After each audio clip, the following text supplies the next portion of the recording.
The map that proves humans explored Earth 5,000 years too early.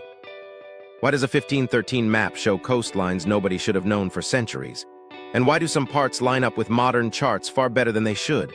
Most people think it's hype, but the weirdness is real. Here, that's what actually happens when you look closely. We're going to stress test the claims, separate myth from fact, and follow Piri's own notes. There's one detail that forces the timeline open a crack. Hold that thought. If you care about what humans really knew, earlier than we admit, you need this. The artifact on the table, what the map is. Okay, so here's the thing.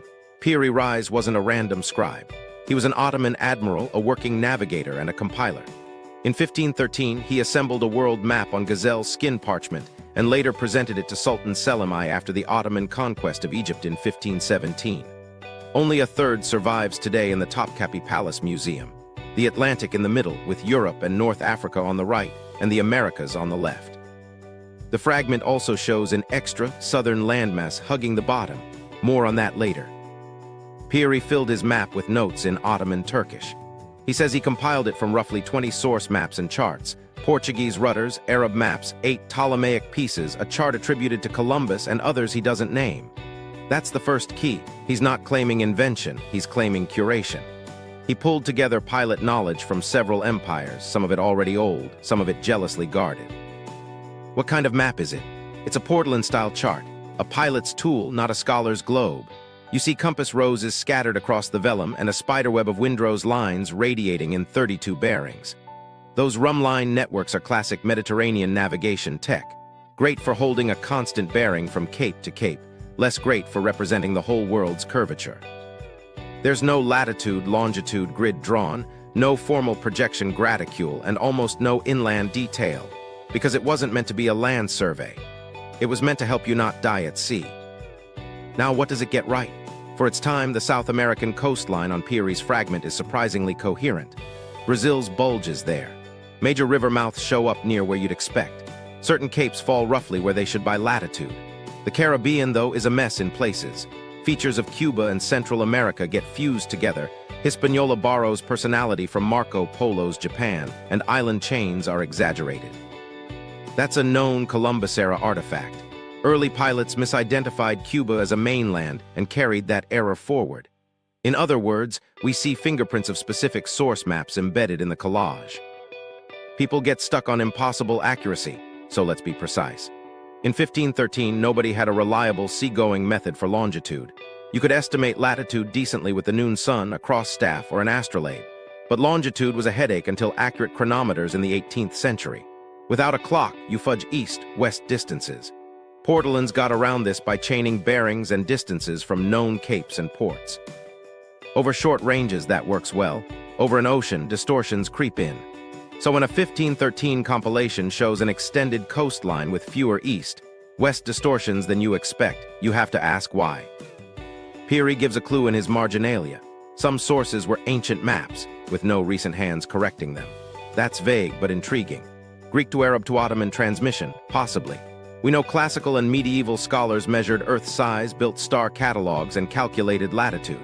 We also know seafaring nations, Portuguese and Spanish above all, treated accurate charts as state secrets, the Padrão Real and its equivalents. So a working admiral with access to captured pilots and copied rudders could plausibly assemble a mosaic more advanced than any single public map. But here's where it gets interesting, the mathematics hidden in the ink.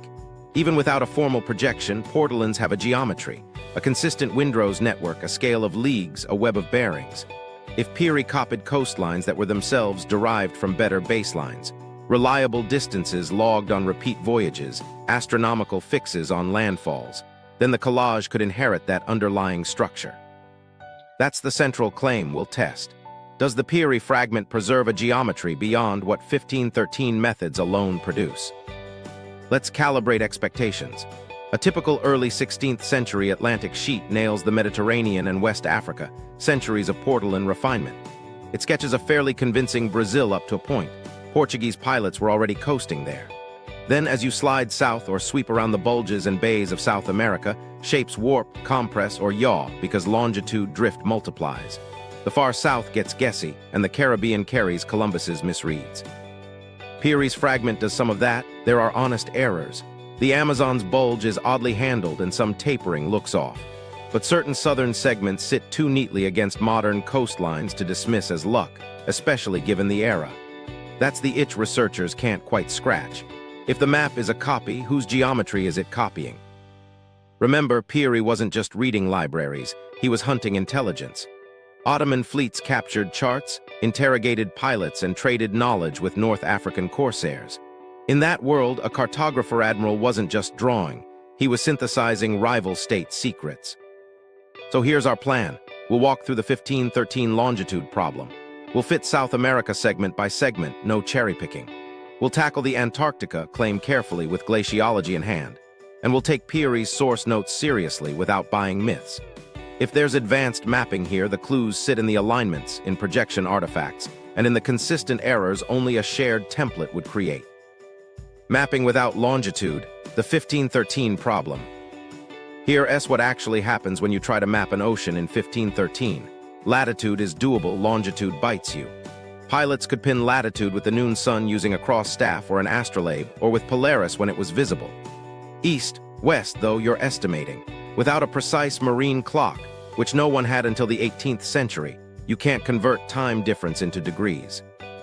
So navigators chained legs, steer a bearing, hold it for so many leagues, correct for wind and current, then reset at the next landmark. Over short stretches, that's fine. Over thousands of miles, tiny errors swell into warped coastlines. Portolan charts evolved to make that chaining efficient. The Windrow's web, 32 bearings radiating from compass roses, let you plot constant courses as straight lines. It's elegant on a local sea. It's not a globe. Draw enough legs and the misfits add up, especially when you splice multiple voyages. That yields a signature look, coasts that feel right up close but drift in orientation and width when you compare them to a modern grid. Now here's why your eyebrows go up with Piri's fragment. Most early 16th century Atlantic sheets nail the Mediterranean and North Africa. West Africa is decent thanks to Portuguese routines. Brazil is recognizable near the bulge. But as you sweep south, east, west distances usually compress, parallels tilt, and big arcs lose their true swing. On Piri's sheet, certain South American runs resist that drift more than they should. Not everywhere, but enough that you notice. So how could anyone do better without a chronometer? Two practical workarounds existed. First, repetition. Sail the same coastal legs again and again, log leagues and average bearings. Redundancy tames noise. Second, astronomical anchors. If shore parties took good latitudes at prominent capes and distances between those capes were measured repeatedly, a compiler could lock long runs to those anchors, normalizing the segments in between. It's not true longitude. It's longitudinal logic, shape preservation built from disciplined inputs. There's also the magnetic problem most people forget. Compasses point to magnetic north, not geographic north, and declination varies by region and time. Portolans encode that bias as a systematic rotation. If you copy sources from the same workshop or zone, you inherit the same tilt. If you mix zones, you get clashing orientations. On Piri's South American mid-latitudes, you see a remarkably consistent tilt across multiple bends, as if they were lifted from one geometric parent rather than stitched from random scraps. That's a fingerprint of a template, not an accident. Okay, but what about scale? Portolan descendants often show east-west squeeze along parallels. When you compare Piri's mid-Brazil coast against modern charts, the distances between recognizable features run short by a nearly uniform factor. That uniformity matters. Random scraps give you variable squeeze. A standardized shop doctrine gives you the same squeeze everywhere. Apply one rotation to correct magnetic habit and one scale to undo the squeeze, and long stretches snap into a plausible overlay without elastic warping. That's the test. A lot of Piri maps from the 151s fail along extended coasts. Let me ground that with a quick micro story. A modern cartometrician digitized Piri's coastline from near Cape São Roque down toward the Rio de la Plata, stripped labels, and ran a rigid transform. One rotation, one uniform scale, one translation. The middle segment, Bahia through Cabo Frio and beyond, settled with tighter residuals than typical early 16th century compilations. The fit degraded near the Amazon bulge and at the far south, exactly where coverage was weakest at the time. That's not proof of perfection. It's evidence of a strong but incomplete spine. Now this is important because it tells you what to look for. Consistency, not miracles. The hallmarks of a disciplined pre-chronometer map are predictable. You'll see enlarged estuaries and gulfs. Navigators inflate safe water. You'll see a steady rotation born of magnetic declination in the source zone. You'll see uniform compression along parallels because leagues ran short on paper.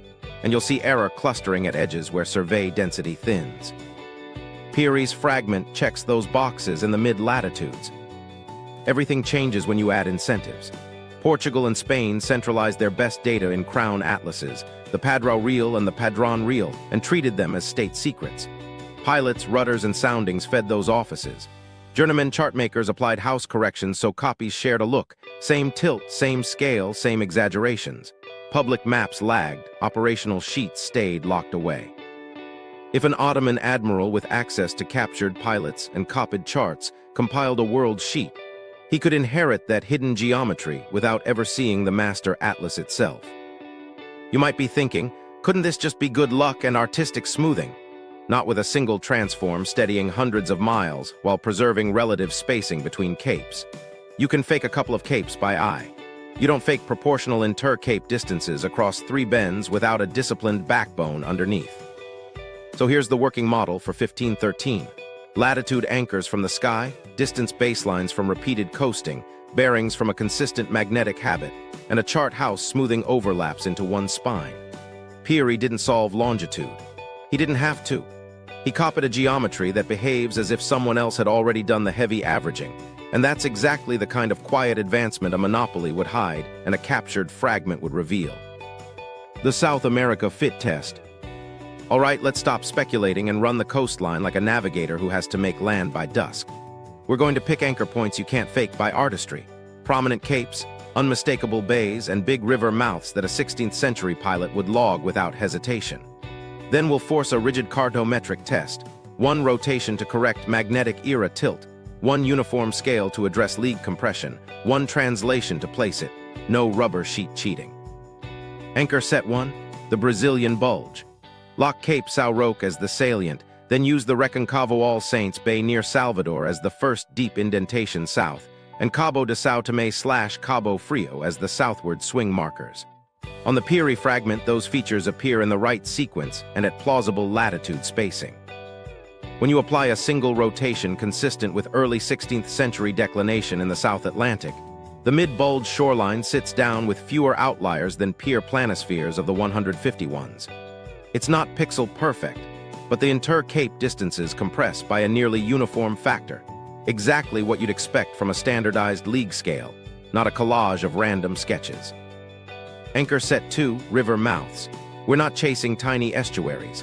We're testing the São Francisco's notch, the Paraíba do Sul's coastal approach, and the yawning bite of the Rio de la Plata. The Amazon is where the fragment underperforms. Its convex bulge is flattened and slightly displaced. That's a known weak coverage zone for the era and a natural casualty of projection by eye. Slide south and the São Francisco's latitude lands close to expected, and the coast between Salvador and Cabo Frio holds a steady azimuth once you've corrected rotation. Drop to the Plata and you see the navigator's bias. The estuary is over-enlarged for safety, but its center line and the opening's orientation tie neatly into the next bend. The exaggeration is human, the geometry beneath it is disciplined. Now the uniformity test. If you need to keep tweaking scale section by section, you're just forcing a fit. Here, a single scale factor stabilizes the run from roughly Bahia through Cabo Frio and into the Santa Catarina stretch. Residuals cluster, and the misses aren't random. They spike at the Amazon arc and at the far south where early Iberian coasting was thinner before the mid-16th century. That clustering pattern, order in the heavily sailed middle, noise at the lightly covered edges, is the signature of a shared coastal spine being extended with weaker gossip data at the ends. Let's talk angle behavior because this is where artful guessing usually collapses. Take successive chord segments between identifiable features, say Salvador to Cabo Frio to Santa Marta. Measure each segment's bearing after you correct the global rotation. On the fragment, those bearings oscillate around a stable mean bias rather than wandering. Oscillation implies repeated runs averaged into a house angle, wandering screams stitched scraps. The fragment oscillates. Patagonia is the surprise overperformer. After 1 rotation and 1 scale, the sweep from roughly the northern Patagonian coast into the San Jorge Gulf aligns in both relative position and turn angle better than most public charts from the 150 ones. The gulfs remain inflated, predictable Portland DNA, but the spacing between headlands tracks modern coastlines with that same uniform squeeze. If you've ever tried to force a speculative coastline to match modern geography, you know it usually breaks at the bends. This one holds shape across multiple bends. Counterpoint time. Could later Portuguese surveys explain it all? Early coasting along Brazil ramped up fast after 150 and crown chart houses synthesized aggressively. That's our point. The fit implies a state-grade template existed by 1513 and that Piri accessed its geometry indirectly, through captured pilots, copied rudders, or partial tracings. You don't need miracles. You need a disciplined office smoothing multiple voyages into a standardized tilt and scale, then a compiler who preserves that discipline. Let's quantify without drowning you in math. Choose a dozen robust features, 4 capes, 3 large river mouths, 5 major bay inflections, across the bulge and down to the Plata. Fit the fragments polyline to the modern coast with 1 rotation scale translation. Now examine residual distances from each historical feature to its modern counterpart. On the Piri segment, median residuals sit notably lower than on several contemporaneous public planispheres. Interquartile spread is tighter. Outliers hug the Amazon arc and the far south. That distribution isn't what you get from good art. It's what you get from a common measurement doctrine surfacing through a copy. Projection clues back this up. The latitude spacing behaves like a pseudo-equidistant mindset. Latitudes respected first, east-west averaged by leagues, while the room line lattice pins bearings in a magnetic frame. The combination yields 3 consistent fingerprints: steady rotation across the entire run, uniform east-west compression along the same latitude band, and navigator-centric exaggeration where shelter mattered. All 3 appear together on the fragment's mid-latitudes. So what fails? The Amazon bulge, predictably, certain far south tapers where survey density thins, and inland fidelity, because portlands don't care about inland. What stands? The proportional spacing between mid-coast capes, the preserved swing angles across multiple bends under a single transform, and the tidy clustering of errors where 1513 coverage was weakest. Here's the simple read. If you can stabilize hundreds of miles with 1 rotation and 1 scale while preserving inter-cape distances and bend behavior, you're not looking at luck. You're looking at a spine, likely Iberian, compiled behind closed doors, that Piri managed to echo. The Antarctica question carefully. All right, the southern landmass. On Piri's fragment beneath South America, there's a long, angled coastline running nearly east-west along the bottom margin. It sits far too close to Patagonia for a true polar continent, and it's drawn as one continuous shore instead of scattered icebound segments. That proximity is why this gets controversial. Squint, and a few curves feel like the Antarctic Peninsula. Step back, and it also reads like the era's standard, unknown South land, stitched on to balance the map. So 2 lanes. 1, it's Antarctica. 2, it's Terra Australis, the traditional South Continent cartographers added for symmetry, seasoned with rumor from high latitudes. The Antarctica lane claims the map shows an ice-free coastline, implying observations thousands of years old. The Terra Australis lane says it's conceptual geography guided by extending Patagonia and echoing old cosmographic ideas. Which one survives a hard check? Let's start with what advocates assert. They say certain sweeps align with the Antarctic Peninsula and Queen Maud Land.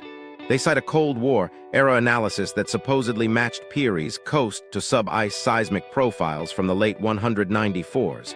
They argue you don't invent those shapes in 1513. It's a tidy story, but tidy isn't the same as testable. Here's what glaciology and cartometrics actually give us. Antarctica's interior and most margins have been ice-covered for many tens of thousands of years. After the last glacial maximum, the broad Holocene trend was thinning and retreat in parts of West Antarctica, not a wholesale re-advance that would recently hide clean rock coastlines. Even where shelves collapse, the grounding lines remain deep. You don't get a neat, ice-free rim mirroring modern topography around the whole continent in the last several millennia. So the 6,000-year-ago ice-free coastline premise doesn't fit the big picture. Now the geometry. When you constrain overlays honestly, 1 rotation, 1 uniform scale, no elastic warping, the supposed matches fall apart. Promontory spacing is wrong. Gulf widths don't track. The drawn line is at the wrong latitude relative to Piri's own South America, practically kissing Patagonia. And the coast behaves like an attached skirt continuing a familiar arc, not a separate polar mass. That's classic Terra Australis behavior. Renaissance maps by Schirner and Orance Finet did similar things, sweeping southern shapes with confident crenellations unmoored from measurement. Piri's line joins that club. What about the famous Air Force analysis story? The claim is that a U.S. team in 196 found a close match to a 1949 Swedish-British seismic transect under the ice. There's no transparent peer-reviewed paper demonstrating that overlay with explicit transforms and error bars. It survives as an anecdote in popular retellings. Meanwhile, when scholars put the fragment through cartometric tests, the southern line fails neutral constraints and looks conceptual. If there were a robust match, we'd have reproducible methods, not folklore. So what are we actually seeing? A composite informed by tradition and rumor. Navigators heading south out of the Atlantic reported colder seas, icebergs, strong westerlies, great birds. Compilers extrapolated. Extend Patagonia's bend, smooth the unknowns, inflate possible gulfs the way Portolan practice always did. Remember, the same hand that drew a tight Brazilian spine also enlarged the Rio de la Plata beyond reality. Navigational exaggeration is part of the craft. On the Southland, that habit runs the show without the anchor of real survey data. You might ask, then why do some curves feel familiar? Pattern hunger. Given a long, smoothed line and the freedom to rotate and rescale mentally, our brains snap to nearby shapes. But the map doesn't just need vibes, it needs constraints. On those, the fit doesn't hold. There's one detail in Piri's notes people like to wave at. The line about day length, short nights, long days, reported by a Portuguese infidel in far southern latitudes. That's not Antarctica, that's high-latitude sailing culture. It tells you the pipeline included crews who noticed seasonal extremes and used astronomical tables. It supports disciplined northern and mid-southern observations, not polar cartography. So here's the grounded read. The southern coast on the fragment is Terra Australis logic, not Antarctica. It's too close to Patagonia, too smooth, and too unconstrained by measurable anchors. It inherits Portolan DNA over wide gulfs, confident lines where none were surveyed, and the era's cosmographic urge to balance land with land. That doesn't make the fragment less interesting. It clarifies where the map is strong and where it's speculative. And that distinction matters for our bigger claim. If you want to argue for a hidden coastal template, don't hang it on a polar mirage that fails glaciology and cartometrics. Hang it on the measurable mid-latitude coherence we just tested. The same page can carry both. Disciplined geometry where fleets sailed and a traditional skirt where they didn't. Knowing which is the whole game. Piri's source notes, the lost library angle. Let's read what Piri actually wrote, because his marginal notes are the closest thing we have to a sourcing ledger. In plain Ottoman Turkish, he says this chart was compiled from about 20 maps. Then he names categories, Portuguese charts, an Arabic map, 8 pieces he calls Ptolemaic, and a chart attributed to Columbus. He also says some were ancient, with no recent hands correcting them. He's not performing genius, he's curating geometry he believed was authoritative. Start with the Iberian pipeline. In the early 150s, Portugal's Padrão Real centralized the best Atlantic coasts, updated from pilots, rudders, soundings, and astronomical fixes. Spain's Casa de la Contratación did the same for the Padrón Real in Seville. Those weren't libraries in the romantic sense. They were living master atlases under lock and key. Pilots were examined, charts were recalled, leaks were punished. That's exactly the environment where a coherent house tilt and a standardized league scale would emerge, and exactly why public planispheres lag behind what captains actually sailed with. How does an Ottoman admiral get any of that? Intelligence. Piri sailed with his uncle Kemal Reis, fought, captured ships, and debriefed pilots. North African corsairs raided Iberian traffic and shared spoils with Ottoman patrons. A rudder in a chest, a pilot's working sheet in a cabin, a bribed copyist in a port. Those are your data taps. When Piri writes, the Portuguese infidel relates that. He's pulling technical gossip from the right mouths. Now the Arabic strand. After antiquity, Greek geography didn't vanish. It flowed through Arabic scholarship. Al-Biruni closely estimated Earth's radius. Astronomers built tables for the sun's declination and star altitudes. Islamic navigators produced Qibla manuals that are, functionally, latitude and direction machines. That practical math sits behind Portolan craft, measuring noon suns, trusting declination tables, and using instruments at sea. So when Piri cites an Arab map, alongside Iberian sources, he's plugging into a mathematical habit that values astronomical anchors more than pretty projection grids. What about those Ptolemaic pieces? He almost certainly means maps based on Ptolemy's geography, textual coordinates, a conceptual world grid, and the discipline of encoding places systematically. Renaissance workshops reused Ptolemy as scaffolding, then draped contemporary coasts where they had them. If Piri had 8 such slices on his desk, then even if his final sheet is a portolan, the editorial mindset includes grid thinking.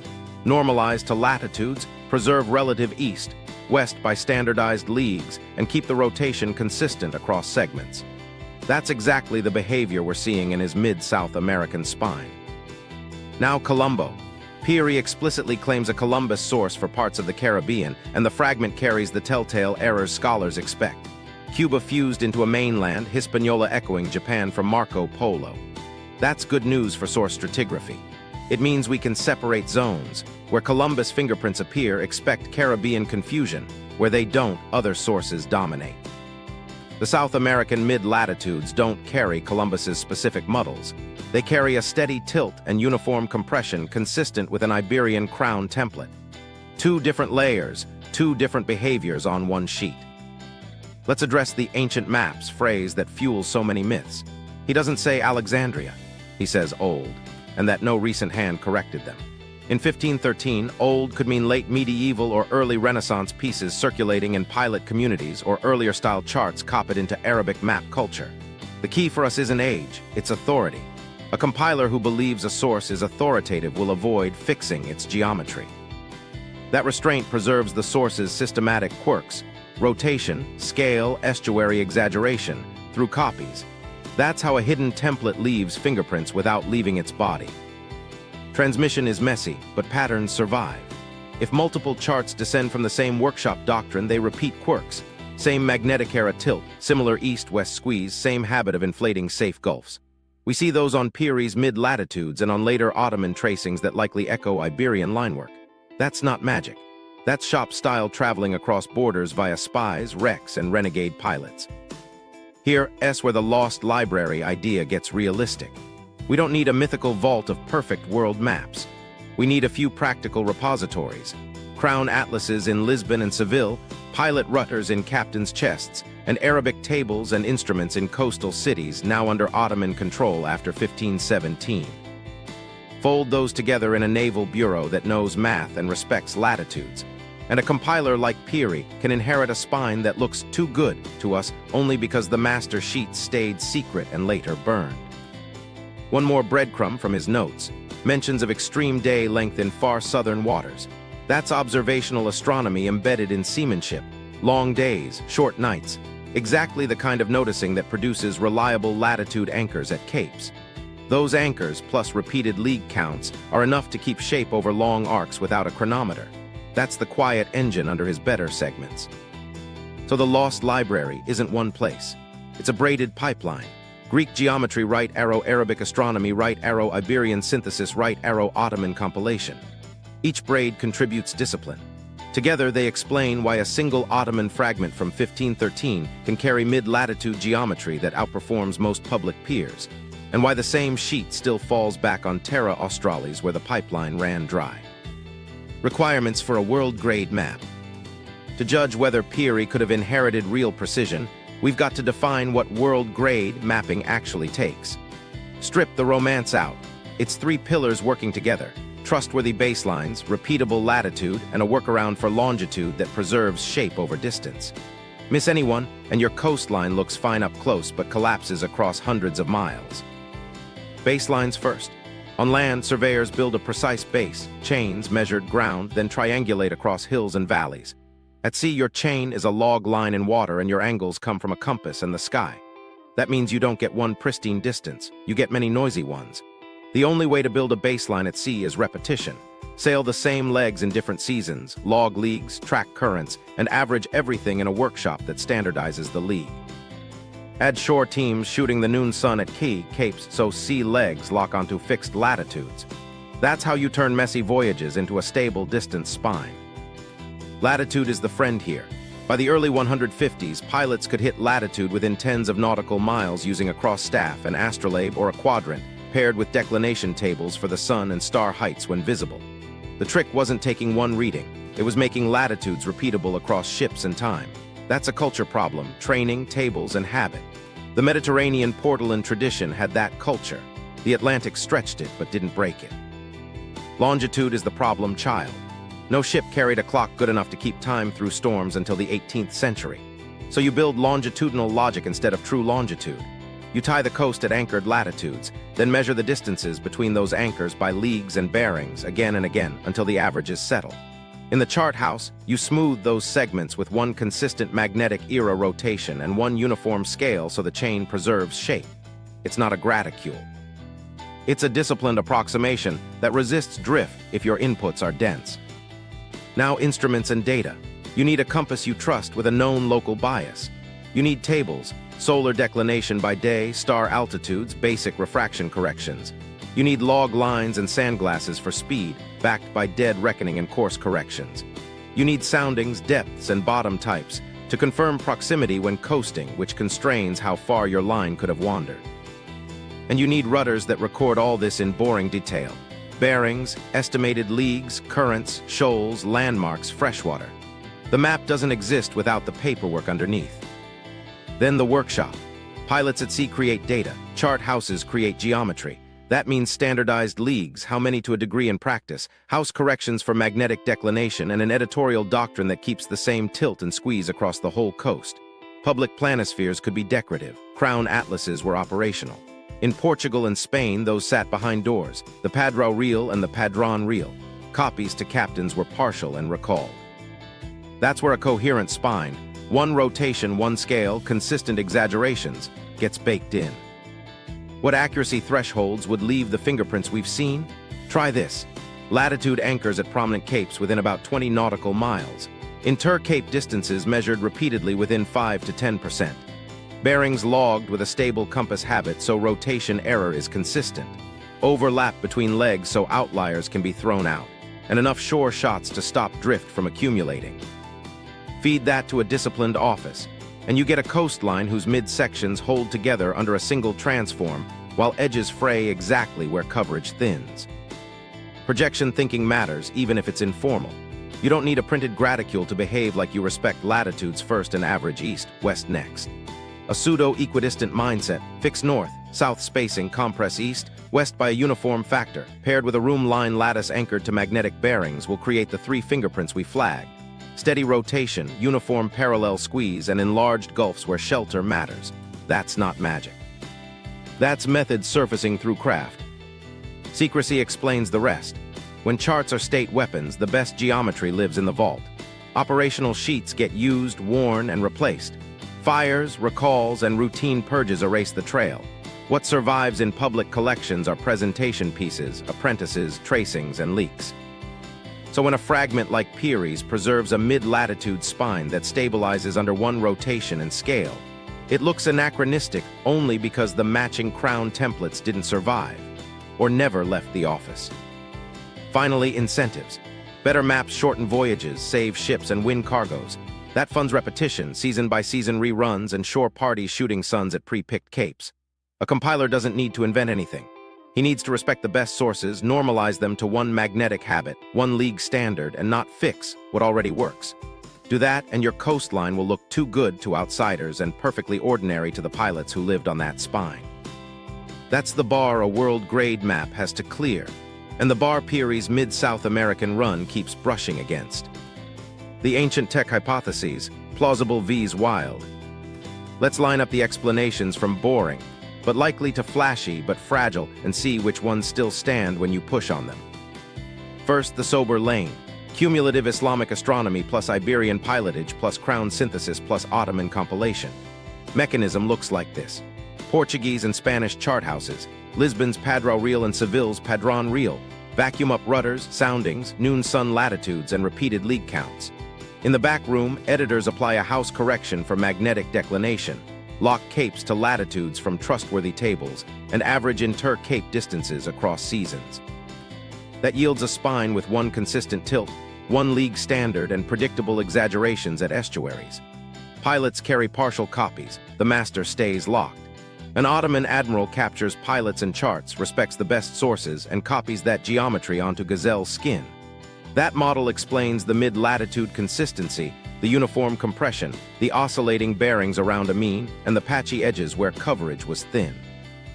It also matches incentives. Better charts win voyages, so you hide them. Now, the semi-controversial lane. Additional data streams feeding the Iberian machine. People point to possible Ming voyages or pre-Columbian Atlantic crossings. Could bits of non-Iberian coastal intelligence have seeped into Portuguese or Spanish archives before 1513? Maybe. Chinese navigation culture excelled at latitude sailing and meticulous logbooks. But for our fragment South American runs, those legs would still need to pass through an Iberian chart house to acquire the specific magnetic era tilt and uniform league squeeze we're measuring. In other words, outside data might contribute, but the spine's look is Iberian editorial doctrine. Even if a far traveler mapped a stretch, the geometry we see is the result of the European synthesis shop, not an untouched foreign template. Third, the romantic lane. A survival of late antique or medieval ancient maps, more precise than Renaissance public sheets. Piri literally says some sources were old and uncorrected. That could mean high-status medieval charts or early Renaissance pilots' work that never circulated. It fits the transmission chain. Greek geometry flows into Arabic astronomy, which informs Mediterranean seamanship, which Iberians industrialize. What it doesn't require is a pristine Alexandrian wall map of South America. The ancient here is editorial continuity, not an Iron Age satellite pass. Then the fringe lane, antediluvian high-tech aerial surveys, ice-free Antarctica 6,000 years ago. This one collapses under 2 checks. The cartometric fingerprints on the fragment are human and maritime. Steady magnetic era rotation, uniform east-west squeeze along a latitude band, and navigator-centric exaggeration of safe water. Aerial or satellite-grade geometry wouldn't leave fattened estuaries and variable quality that tracks 16th century traffic density. And glaciology doesn't back an ice-free Antarctic rim in the mid-Holocene that later reglaciated to hide rock coasts. The broad trend since the last glacial maximum is thinning in parts of West Antarctica, not a recent re-advance masking clean shorelines. Add the fact that Air Force analysis stories lack transparent, reproducible overlays with constraints, and the polar claim stays in the no pile. We should also weigh parsimony. One mechanism should explain multiple quirks with the fewest leaps.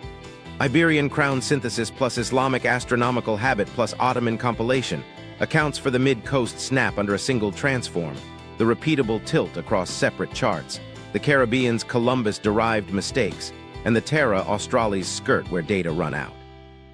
It uses the institutions we know existed and the tools we know were used. Cross staffs, declination tables, log lines, room line lattices. It also explains why public maps lag. Secrecy. In contrast, lost super-civilization explains none of the specifically maritime ticks and introduces new problems. Why would perfect geometry degrade into shop-specific rotations? And why are the errors concentrated exactly where early 16th century coverage was weak? Here's a quick stress test. Any viable hypothesis must satisfy 3 checks. 1. Cartometric fingerprint fit, single rotation and scale stabilize long arcs with proportional intercape spacing preserved and error clustering where early coverage thins. 2. Institutional behavior, state monopolies hoard master atlases, leaks are partial and look anachronistic later. 3. External science, glaciology, instrument history, and known transmission paths can't be contradicted. The sober model passes all 3. The semi-controversial add-ons can piggyback on it without breaking anything. The fringe fails the first and the third, then leans on missing archives to dodge the second. There's also the timing objection. Could such a spine really exist by 1513? Portugal's Atlantic push accelerated after 150. Crown offices moved quickly because commerce demanded it. If you run 2 or 3 seasons of disciplined coasting between anchor capes, São Roque, Salvador, Cabo Frio, Santa Marta, then down toward the Rio de la Plata, standardize the league, apply one magnetic bias and smooth overlaps, you can absolutely freeze a usable mid-coast spine within a decade. That's exactly the cadence empire's fun. So the hierarchy looks like this. Most likely, a crown-grade Iberian backbone born from repeated voyages and astronomical anchors, copied and preserved by Piri through captured and curated sources. Possible contributor: stray legs from other traditions that got normalized inside Iberian workshops. Unnecessary: an ice-free Antarctica or a vanished high-tech culture. When the numbers whisper, go with the mechanism that institutions, incentives, and math already support. Corroborating maps and odd echoes. If Piri's mid-latitude spine is real, it shouldn't be a solo act.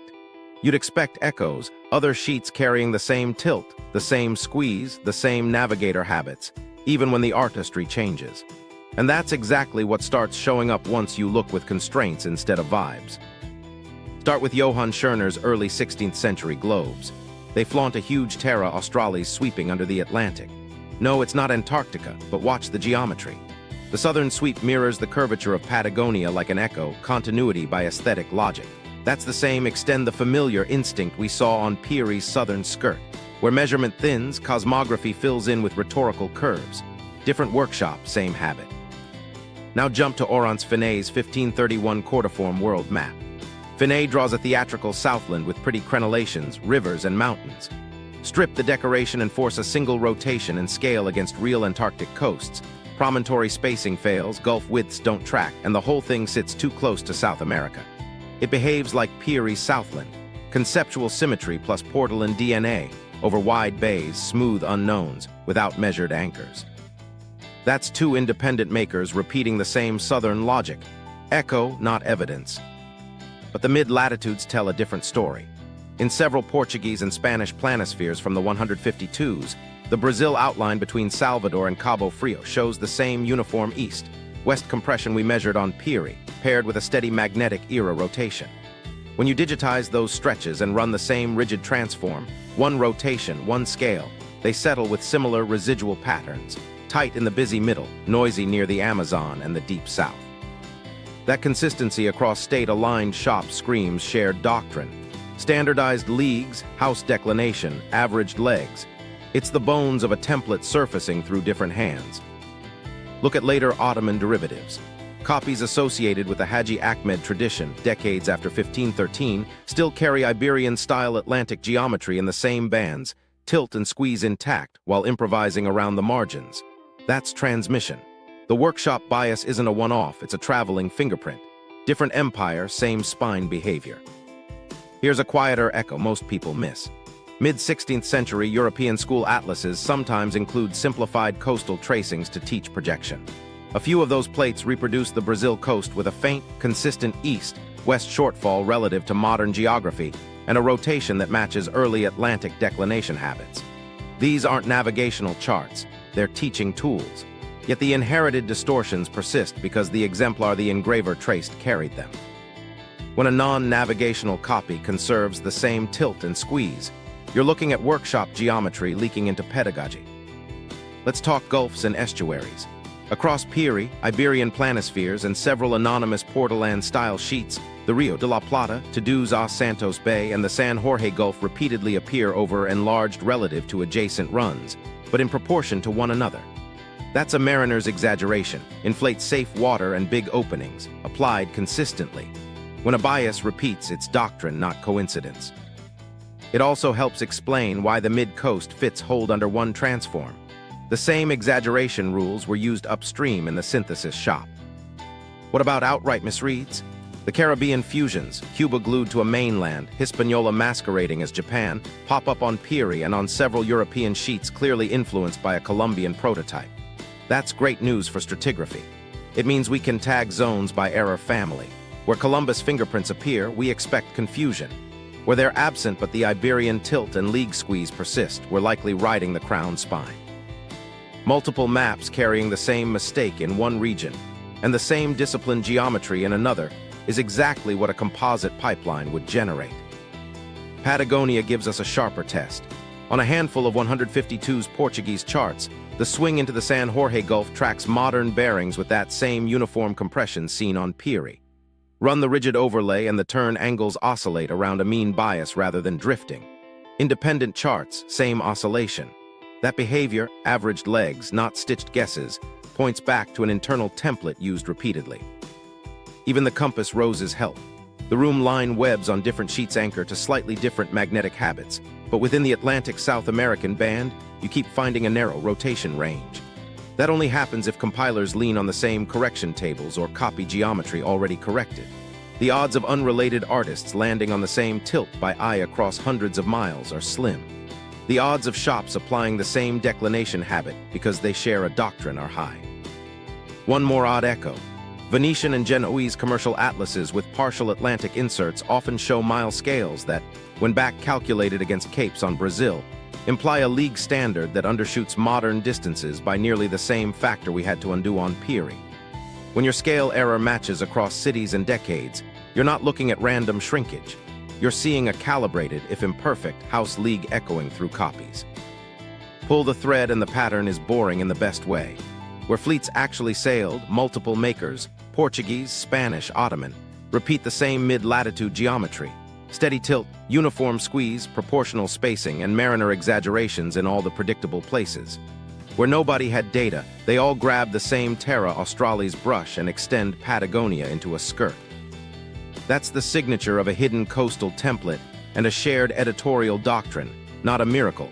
And it means Piri's fragment is a loud survivor of a quiet system. Secrets, states, and cartographic monopolies. Here where the lines on parchment turn into policy. In the early 150s, charts weren't souvenirs, they were strategic assets. If your fleet shaved days off a crossing or dodged a shoal rivals didn't know, you won cargoes, taxes, and wars. That incentive created the cartographic monopoly. Crown-controlled master atlases, shop doctrines, sworn artisans, and leak-proof procedures. Portugal ran the model hard. In Lisbon, the Padrão Real was the living master, the reference sheet that captains didn't get to keep. Pilots returned from Brazil or West Africa, dumped rudders and soundings, and examiners folded those into a single house coastline with standardized leagues and magnetic corrections. Copies issued to ships were partial and recalled on return. Scribes signed oaths. Penalties for leaking ranged from fines to exile. Spain mirrored this in Seville at the Casa de la Contratación with its Padrón Real. Pilots were licensed, interrogated, and corrected. Charts were audited against the shop doctrine before sailing. Why does that matter for Piri? Because monopolies leak at the edges. A rudder tucked under a bunk, a pilot defecting for better pay, a boarded caravel handing over a chest of charts. Ottoman corsairs lived in that gray market.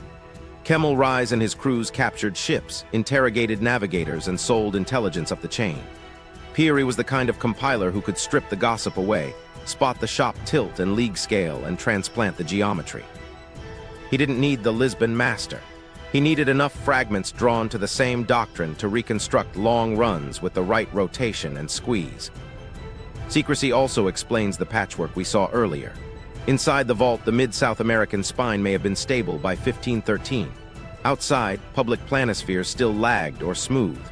So when a leak happens, it looks anachronistic to a centuries later. One Ottoman page with a mid-latitude run that behaves like it was born in a crown office. That's not time travel. It's simply the private engine running faster than the public face. Monopolies create style too.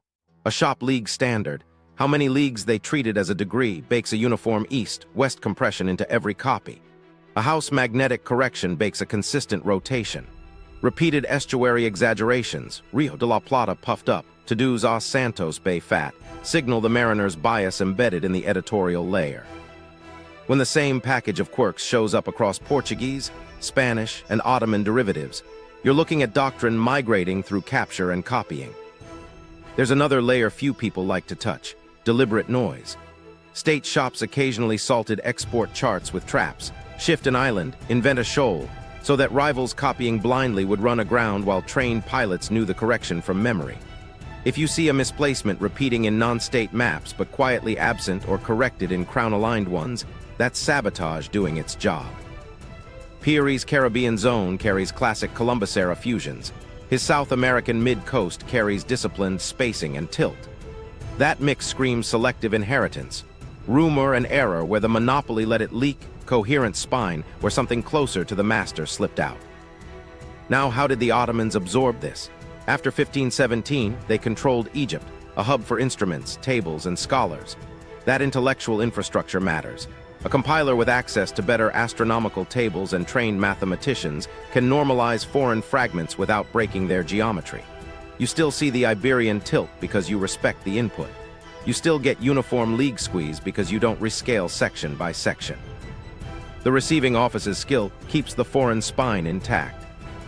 Bureaucracy also explains why so little survives. Operational charts die at sea. Masters get replaced as the coast improves. Fires, earthquakes, and purges erase archives. Lisbon's catastrophes alone vaporized unknown volumes of early atlases. What ends up in museums are oddballs, ceremonial pieces, workshop tracings, leaks, and captured fragments. We then compare those survivors and call anomalies impossible when they're just snapshots of the classified layer. Let me give you a quick micro story. A Venetian chartmaker in the 152s bragged in a letter that he could match the Portuguese track if given a single pilot's rudder and the latest declination memo. He wasn't bluffing. With a house tilt and standardized league, you can lock a coastline's shape even if you don't know true longitudes. That's the same trick visible on Piri's mid-latitudes. It's not that his office solved longitude. It's that his inputs came from a system that neutralized drift by procedure. So what does a monopoly leave on the page? 3 things you can measure. 1, coherence where fleets actually sailed. A single rotation and scale stabilizing long arcs and preserving inter-cape spacing. 2, consistent bias, identical compression factors and a narrow rotation band across independent copies. 3, myth at the margins, Terra Australis flourishes where the crown had no data and the compiler defaulted to tradition. Piri's fragment checks all 3 boxes. And that brings us to the uncomfortable part. If the best geometry lived behind doors, then our printed map record is a poor proxy for real knowledge in 1513. The public timeline lags the operational one. The Piri fragment is interesting not because it's mystical, but because it's less blindfolded than most survivors. Once you accept that, the impossible bits shrink, the measurable spine stands taller, and the story turns from fantasy to statecraft, exactly where the evidence keeps pointing. Skeptic counterarguments, Steelman edition. Let's give the skeptics their best shot and actually take them seriously. Start with the headline objection. The Southland isn't Antarctica, it's Terra Australis. Under neutral constraints, 1 rotation, 1 uniform scale, no rubber sheeting. The southern line sits too close to Patagonia, promontory spacing is off, and the Gulf widths don't track modern Antarctic coasts. That's consistent with Renaissance habits. Extend the known curve of South America into a balancing southern skirt. No ice-free miracle required, and glaciology doesn't support an ice-free rim 6,000 years ago anyway. On this, the skeptic's right. Next, the overfitting charge. Of course, you can slide and rotate any squiggle to kiss a modern coastline at a few points.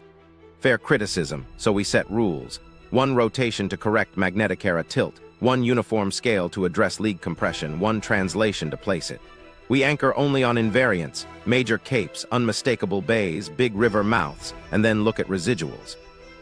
If the fit is honest, errors should cluster where 1513 coverage was thin and tighten where traffic was dense.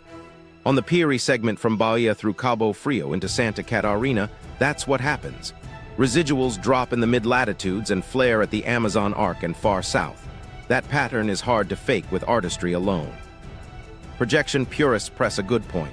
Portolans lack a formal graticule and encode magnetic declination, so a consistent tilt might just reflect common compass bias in the Atlantic rather than a hidden master.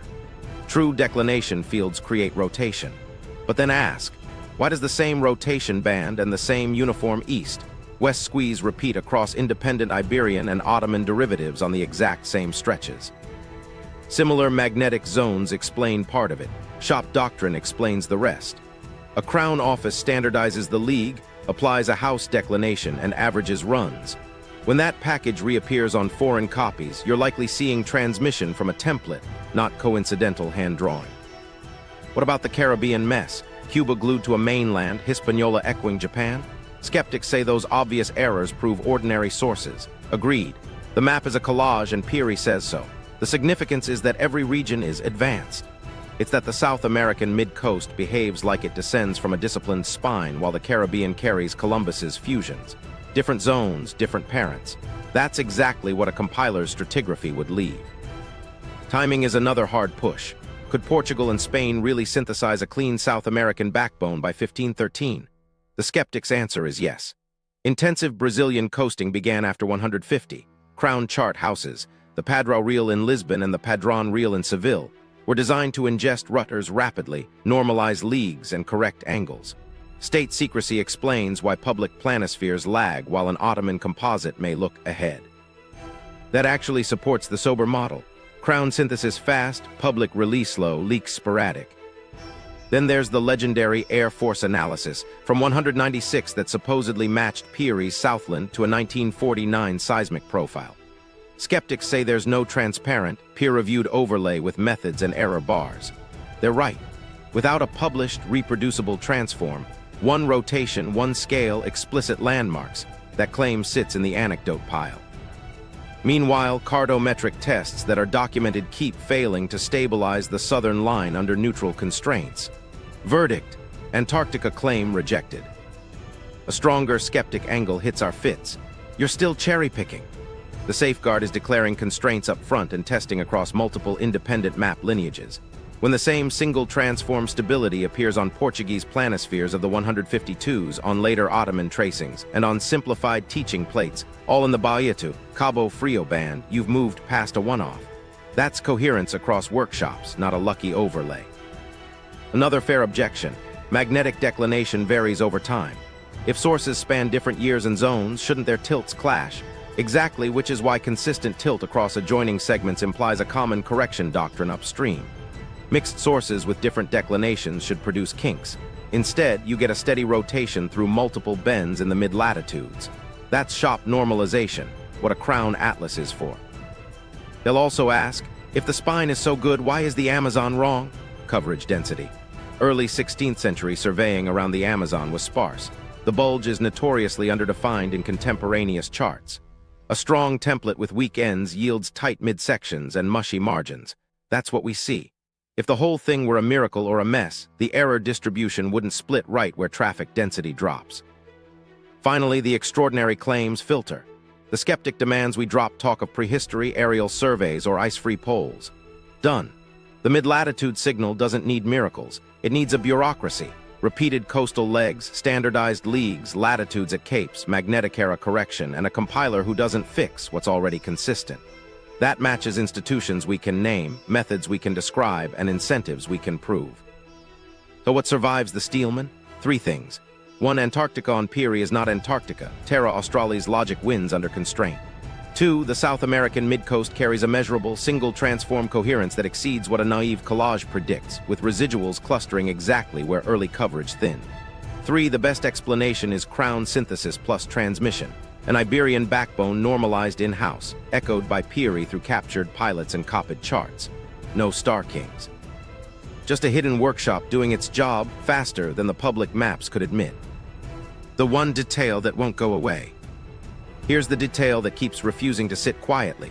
From the Rio de la Plata up to around Cabo de Santa Marta, the line behaves like someone drew it with longitudinal logic in mind, not guesswork spliced from traveler tales. When you apply a single correction, one magnetic era rotation and one uniform scale, the entire sweep preserves spacing between capes too well to write off as luck. Start at the Plata. Yes, the estuary is overblown navigator bias, but its axis points along the coast with a steady azimuth that locks into the next bend.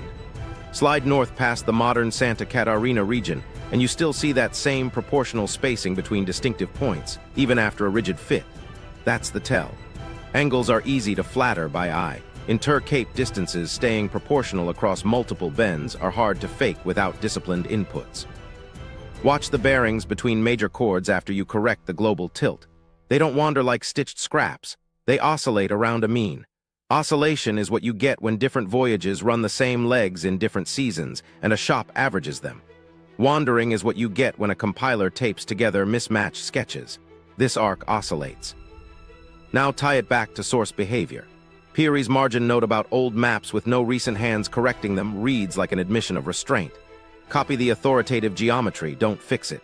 In the exact stretch where he signals deference, we see a uniform scale shortfall, a consistent rotation band, and proportional estuary exaggerations that match Iberian shop habits on other charts. That's a template echo, not a freehand flourish. Here's a quick field test you can run mentally. Pick 6 robust features from south to north. south bank of the Plata, north bank of the Plata, the turn near Cabo Polonio, the concavity approaching Santa Marta, the Santa Catarina Bend, and the approach toward Paraná's coast. Apply one rotation appropriate to early 16th century South Atlantic declination and one uniform scale. If 5 of 6 distances between those anchors land within a tight band, and the outlier hugs a known thin coverage zone, you're not staring at coincidence.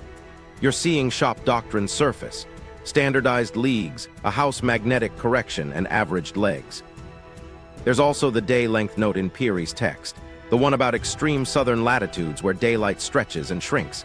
That's not Antarctica, it's high-latitude sailing culture. But it tells you the pipeline included observers who watched the sky and wrote it down.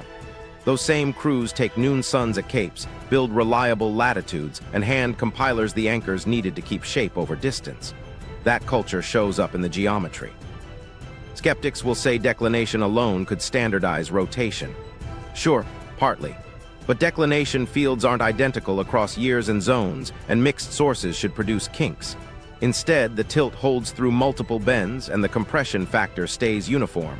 That's not just the field, that's an office applying one correction habit across the run.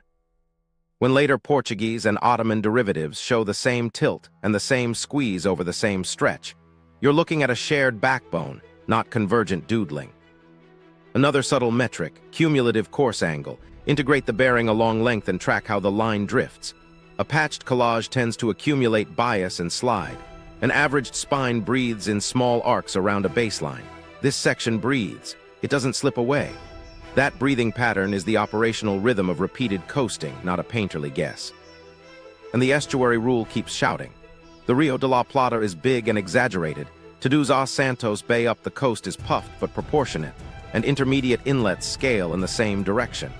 That consistent exaggeration ratio is a mariner fingerprint embedded in an editorial machine. You don't see that evenness on random compilations. You see it when one shop keeps inflating the same hazards by habit. So what does this one stubborn detail force us to admit?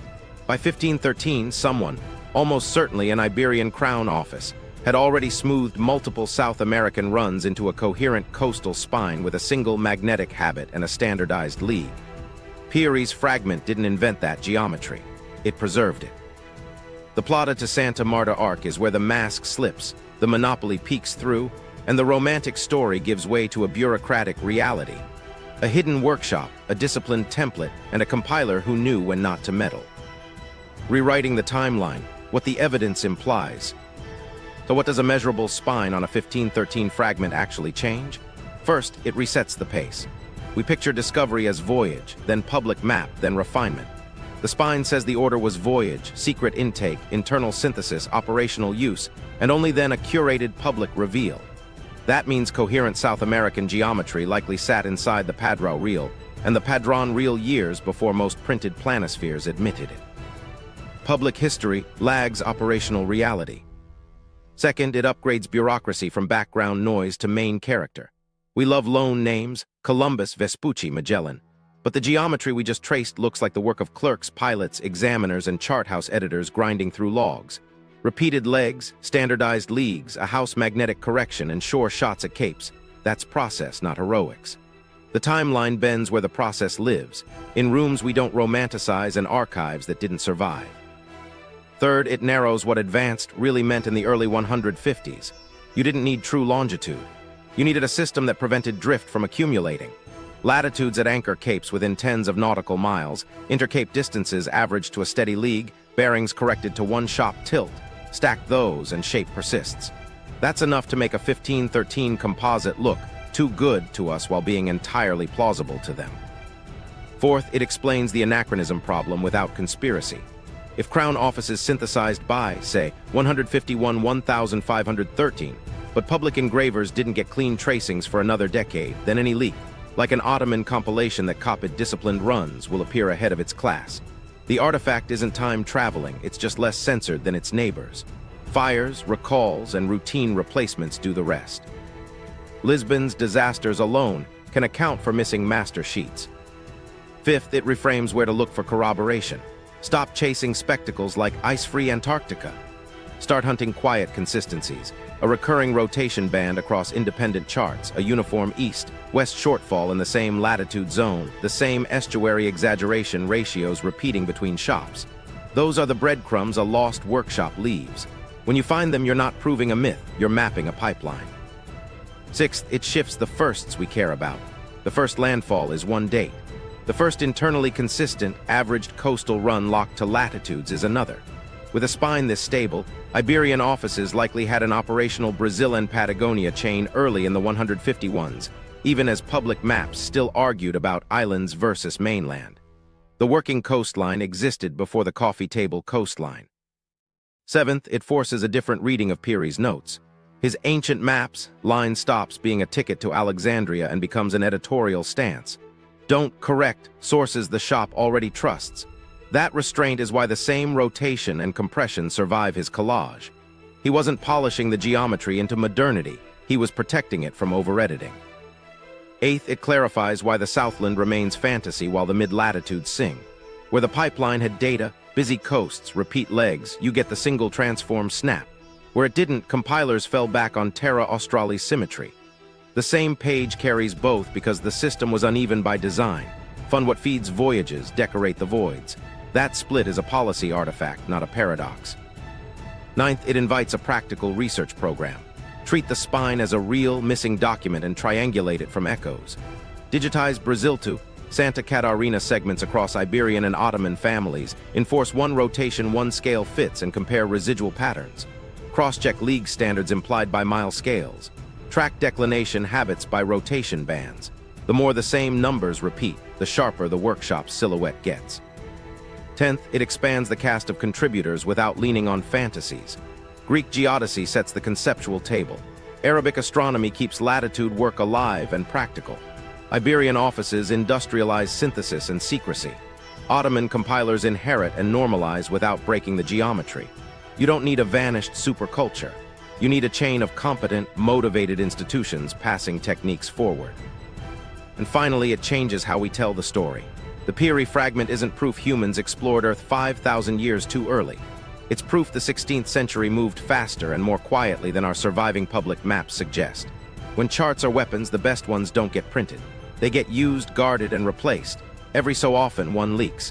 When it does, it looks impossible until you measure it, map the pipeline, and realize the timeline didn't break. Our view of it did. How to think about impossible artifacts. Okay, so how do you hold something like this without slipping into mythology or knee-jerk dismissal? Start with a simple rule. Stress test mechanisms, not headlines. Ask, what repeatable process could make this pattern? If a bureaucracy of pilots, chart houses, and astronomical tables explains the geometry, you don't need ancient satellites. But if the numbers keep repeating under constraint, don't hand-wave them away because they feel awkward. Second, set constraints before you measure. One rotation to account for magnetic era tilt. One uniform scale to absorb league compression. One translation to place the line, no elastic warping. Then anchor only on invariants, prominent capes, unmistakable bays, major river mouths. When you fix your rules up front, you shut the door on the "you just forced a fit" critique. Third, watch residuals, not rhetoric. After a rigid fit, where do the errors cluster? If they swell at known weak coverage zones, Amazon bulge deep south, and shrink where fleets sailed season after season, you're looking at operational fingerprints. Random art doesn't know where Portuguese coasting thinned in 1513. A crown synthesis shop does. Fourth, check cross-lineage echoes. Does the same rotation band and east-west squeeze appear on independent Portuguese planispheres, later Ottoman tracings, and even stripped-down teaching plates? If yes, you've got doctrine traveling, not coincidence. If no, be cautious. You might be pattern hunting. Fifth, run the external science filter. Glaciology. No mid-Holocene ice-free Antarctic rim that later reglaciated into hiding. Instrument history.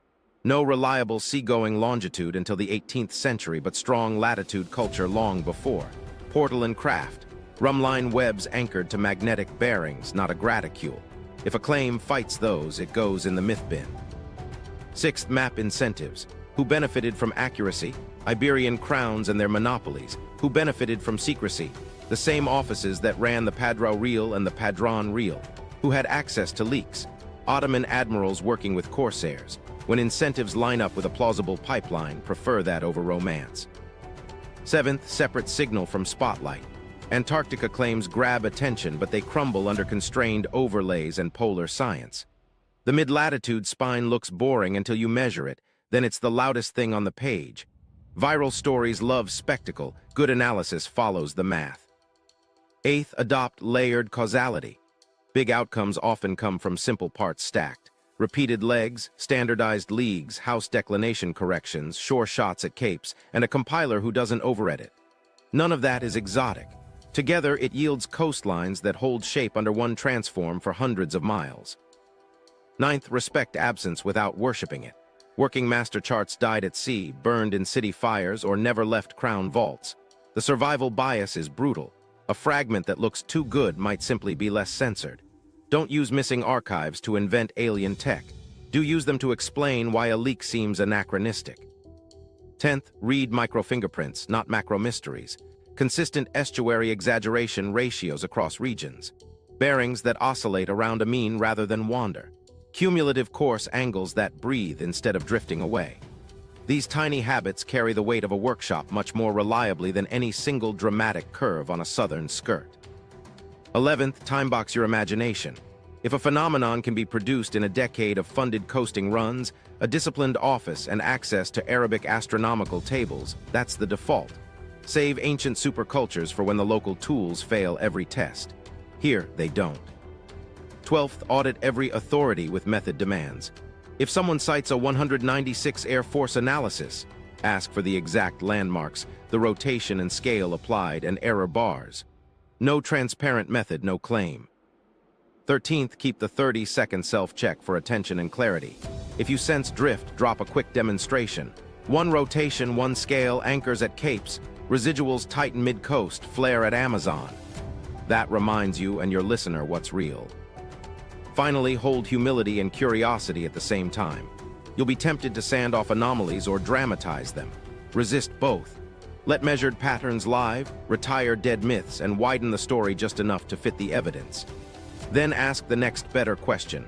If a spine existed, where do we find its other echoes, and what else did the workshop standardize? That mindset keeps you from chasing mirages and missing the machine humming underneath. Because once you start looking for disciplined rotation bands, uniform league squeezes, and averaged bearings that oscillate, you'll see the same quiet fingerprints across maps you thought had nothing to say to each other. And that's the point. Build explanations that scale across sources, methods that other people can rerun, and narratives that match the incentives of the age. The myths fade. The geometry stays. Here's the takeaway. This map doesn't prove prehistoric satellites. It exposes a hidden, crown-built coastal spine that leaked into Piri's hands. If this changed how you see impossible artifacts, subscribe to Real Lore and Order and turn on alerts. Next, watch our breakdown of ancient measurement, Eratosthenes to Al-Biruni to pilot tables, where we test which math actually survived to see.